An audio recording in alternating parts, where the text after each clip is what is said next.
has microbes, kind of like an inoculant, you know? Okay, I'm in here with Esther. She came into my laboratory while I was trying to figure out my garden plan for next year.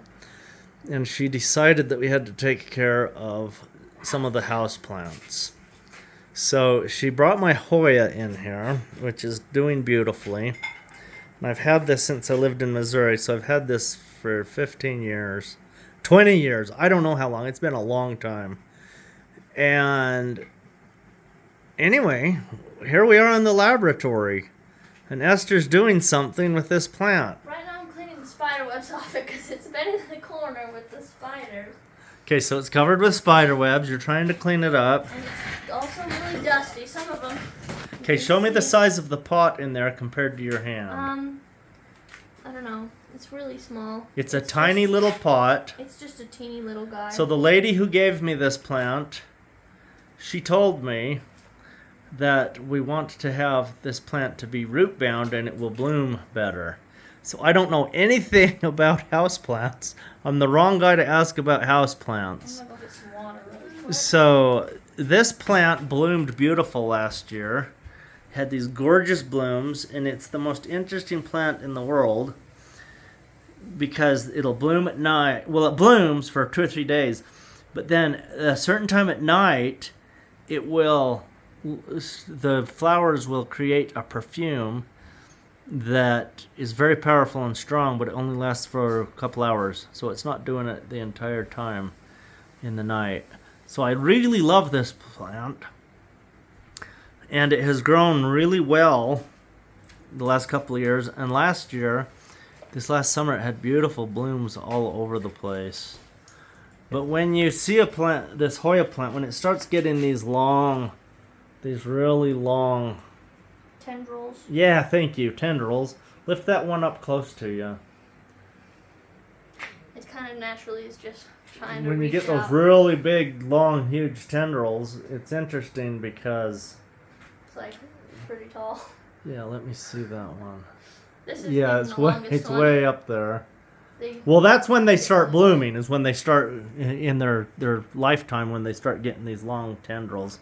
And then the tendrils get these funny little things on them, like right here. little nubs. These little nubbins. I don't know how to focus on that. Just tap on it on your screen where it shows it. So there's this little nubbin right I there. don't know if this is a good thing to do, but these are really dusty, so So Esther's taking good care of this plant. I'm raining on the plant with tap water so it can be clean. And it doesn't look very good. The color of the leaves should be darker. So I think this one has deficiencies. We should give it a... It has some of them where I don't know, it kind of has like, have this weird, I don't even know what it's called, but it looks like some kind of a, I don't know if it's a disease or if it's just... What, on the leaves? Bug eating it or... Yeah, so like that leaf right there. Yeah, or there's some more back there. So let's put some of this compost in it and see if it helps it. I have a tub of compost right here. It's really good compost. Really fine. This compost is, I was just looking at this with the microscope, and it is fantastic. It has all the good nutrition in it. So Esther, take some of this and put in there. I'm just going to get some in a scoop right here. And I'm going to just kind of spill it everywhere while I'm at it. So what we're going to do here, we're trying to get the microbes down into that root system so that they will help this guy to grow. So that's all we're going to do, and then we'll put water in it. Yeah. Should I chop off these ones that are kind of... I was just going to chop them off with my scissors. You certainly can. Go ahead and do some surgery. Do you think it would be bad, or do you think it would be... Well, it's okay. Okay, let's look at it. Put that in the camera here. So that one had some problems. And I don't even know what problems it's having. Some kind of a... But see how the leaves are... See how you can disease. see this? So there's this leaf right here.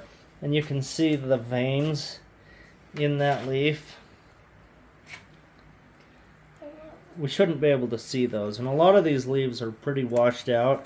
And they're covered with Very dusty. a lot of dirt because they've been in the house. They're just. And so they don't get rained on and washed off.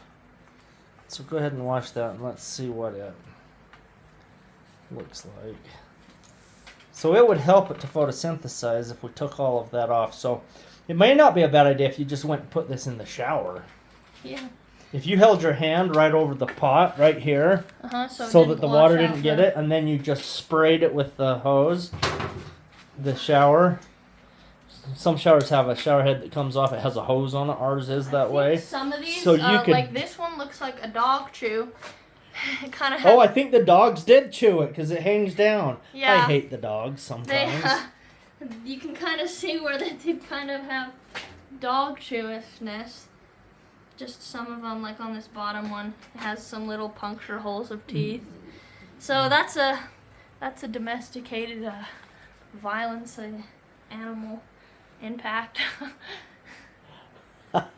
Animal impact. That's not the kind of animal impact we wanted on our plants. Some negative animal impact. The other thing we could do to this, where it's a house plant, and we're just dealing with a tiny pot, we could put a pinch of Miracle-Gro in it. That would get some green going in it. Yellowing in leaves is caused by a nitrogen deficiency or by a what's the other one? Iron deficiency or a zinc deficiency or like a sulfur deficiency. Nitrogen deficiencies are the most common with yellowing because it's... What do you think that is? That's just a... I just found this one hooked on. I don't know. Well, I mean, leaves don't last forever. I think maybe that was... I have a little plant chart over here. You can just look these up on the internet. But here's a little chart. And it's not even a good chart. It's just a random chart. If you just looked up plant nutrient deficiency symptoms of leaves on Google, this is going to come up. And then you can kind of see how the leaves look. So how do our leaves look? Our leaves are yellow. You can see the veins really good. It almost looks like it could be some magnesium deficiency. The leaves are full-sized, and so with a sulfur deficiency, your leaves are really small. So that would be right here. The zinc one is right here with spots and yellowing. The nitrogen deficiency is just yellow all over. If you get purple, it's a phosphorus deficiency. So I'm not really seeing...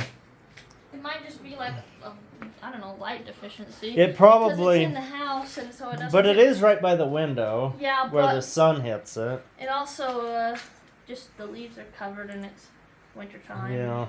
But anyway, we don't know. There's the domesticated There's animal. the animal. Impact. See, he's going to bite it right now. What's the matter with you? Good girl. So anyway, here we are with a plant that bloomed beautiful last year. Yeah, it probably and it's kind of suffering right now. Times. Maybe it put so much energy into blossoms that that's part of the problem, and it's trying to rebuild, and there may not be much life in it. You know what? We could do a microscopy test on the soil down in the roots. We should have done that before we added this other soil to the top. But it wouldn't tell us anything, really. It would tell us what's missing. I bet the only thing we'd see in there is bacteria. Because the plant's not doing well, and if the other organisms were in there, then it would be doing well. And it's been in the same pot for a long time without any additives. Yeah. So. It probably needs to be repotted. It's been in this pot for over 15 years. Yeah. Tiny little pot. Okay, I'm going to cut this off now. All right.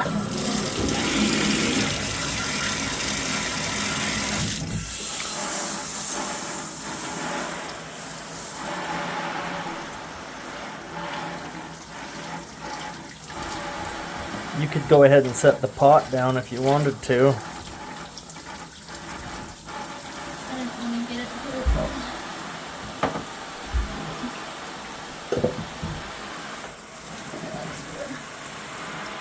Yeah. So I guess I could just let you watch Esther wash this plant, or I could state the obvious. We are washing the plant. We are giving it a shower. I just don't want it to be too warm.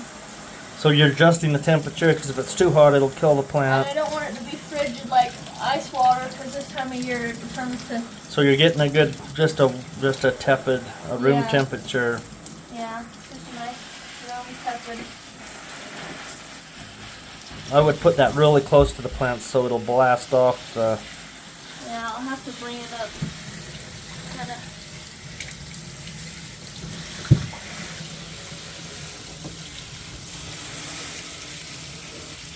So we just pruned this in the other room, and we took out all the dog chewed ends and the parts that kind of have dried up and turned yellow.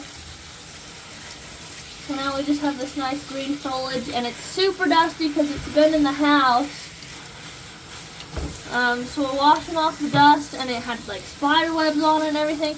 And it's a really beautiful plant, but it just has gotten very, very,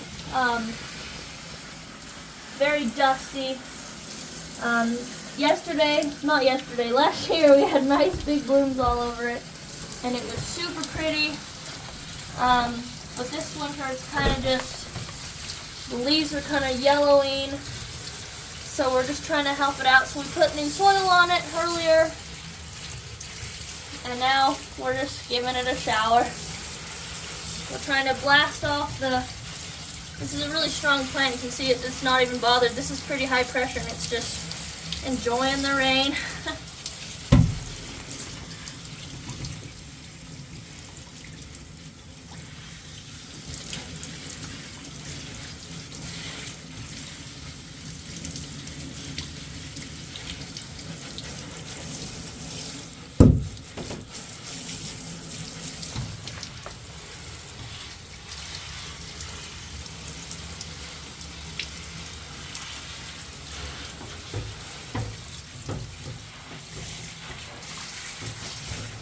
All right. Hopefully this has helped you to help your daughter diagnose a plant that you don't know anything about.